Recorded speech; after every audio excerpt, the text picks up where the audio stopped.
At the turn of the century, the 20th, not the 21st, Alfred Binet, residing in Paris, was approached with a problem.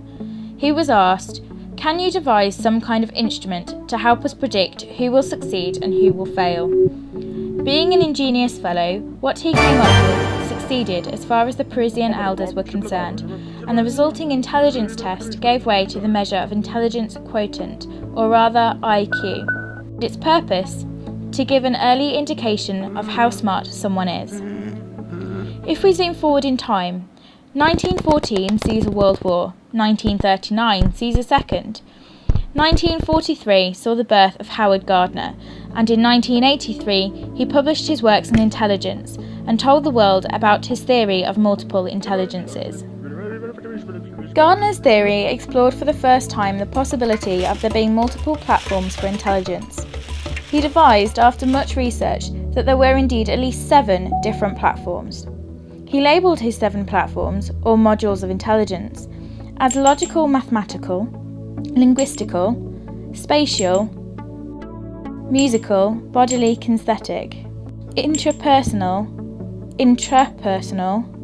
Each platform housed a different set of skills and capabilities which, when added to contextual and cultural situations, resulted in a considered high ability individual within that field.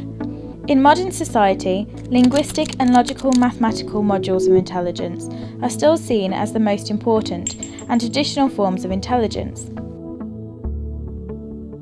Spatial intelligence mainly refers to the ability to form a visual representation of the world and use this mental representation to operate. You could quite commonly be in this group if you're an artist, an engineer, an architect, surgeons even have this, and even sailors of the South Seas. Musical intelligence is quite self-explanatory. Mozart was obviously musically intelligent and gifted. The ability to use your whole body, or even just a small part of it, to fashion and create a product or to solve a problem could be placed within the bodily kinesthetic intelligence platform. This level of intelligence can often be reflected in the works of dancers, athletes, and craftspeople. Interpersonal intelligence is the ability to understand people and how to work practically with them. That salesman knocking on your door is probably very good at this, but maybe you don't think so.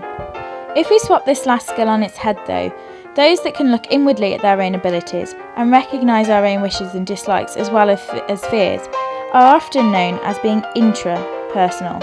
What is key in the theory of multiple intelligences is that being strong in one intelligence has no real or particular implications or correlations to strengths or weaknesses in other platforms. Intelligence is described as being an ability to solve a problem or to fashion a product which is valued in one or more cultural settings. And as described by Gardner, this means that intelligence is no longer a term for just the mathematical minded, but for all. 7 unrelated platforms. Which train of intelligence are you on?